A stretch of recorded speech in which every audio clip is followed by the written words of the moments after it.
ये पैनल है, पैनल का मॉडल नंबर EM04 ITI के लिए, panel for AC to DC। आज हम इसका वर्किंग देखेंगे।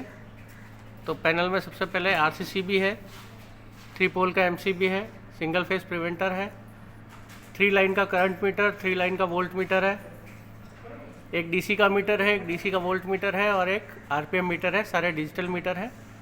आपको यहाँ पे स्टार डेल्टा स्टार्टर दिख रहा होगा, हैंडल वाला, और यहाँ पे आपको डायग्राम दिख रहा है जिसके अंदर मोटर के वाइंडिंग है, वाइंडिंग के टर्मिनल्स दिख रहे हैं और DC शंट जनरेटर के वाइंडिंग टर्मिनल दिख रहे हैं, फील्ड रेगुलेटर दिख रहा है। तो अब हम इसकी वायरिंग शुरू करते हैं। तो हमें यहाँ पे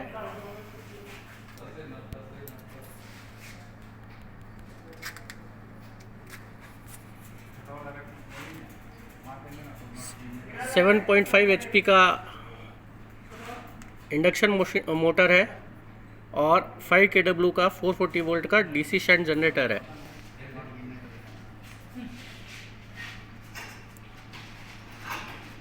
DC शंट जनरेटर है, 440 किलो आर्मेचर आउटपुट, 7.5 किलोवाट का 7.5 HP का मोटर है।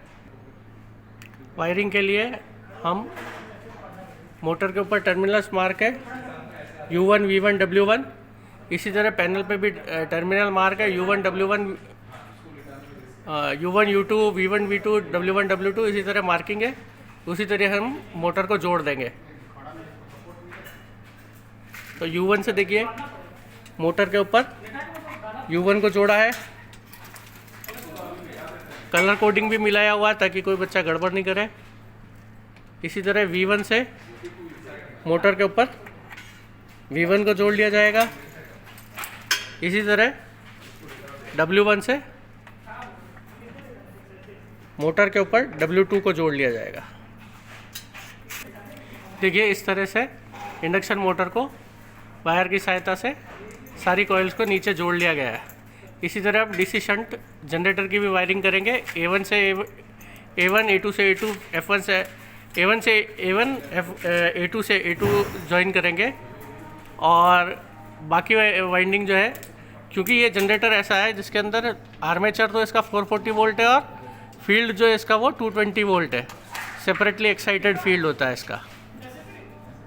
तो हम इसको जोड़ने का दूसरा तरीका है वो बताएंगे। पहले A1 से A2 मोटर पे जोड़ लिया जाएगा और इसी तरह F1 से F2 भी मोटर पे सीधा सीधा जोड़ लिया जाएगा। तो ये हमारा मोटर टर्मिनल जो है वो हमारा इस डायग्राम में यहाँ उठ के आ गया है।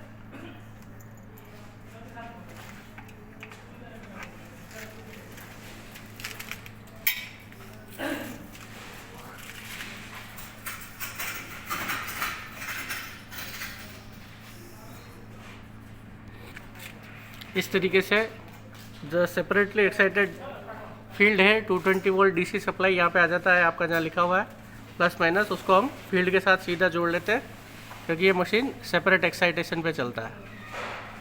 तो फिर उसके नीचे यहाँ पे आप जो ये ब्लैक टर्मिनल देख रहे हैं, ब्लैक बॉक्स जो है एक RS4852 USB कन्वर्टर है जिसमें हमको एक प्रिंटर केबल मिली हुई है। उस प्रिंटर केबल के सहारे हम इस यूनिट का डाटा हम कंप्यूटर में ले सकते हैं, जो हम अभी बाद में बताएंगे।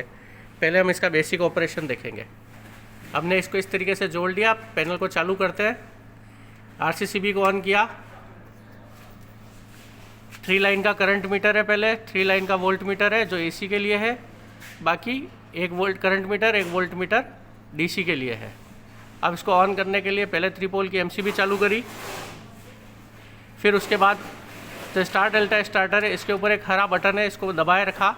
इसको दबाए रखना है और पहले मोटर को 0 पर से एक स्लाइड ऊपर लेना है।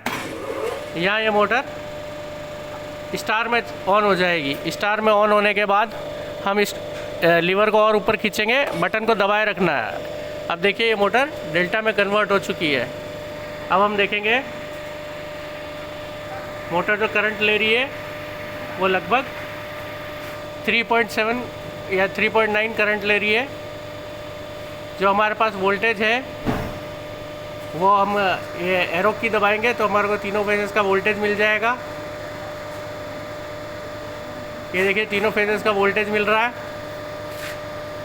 यहाँ हमें जनरेटेड वोल्टेज मिल रही है 485 वोल्ट डीसी का जो जनरेट हो रहा है, और हमें 1500 आरपीएम पे मशीन चल रहा है।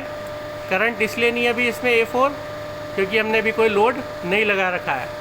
लोड लगा के एमसीबी को चालू करेंगे तो यहाँ पे हमारा लोड करंट भी आ जाएगा।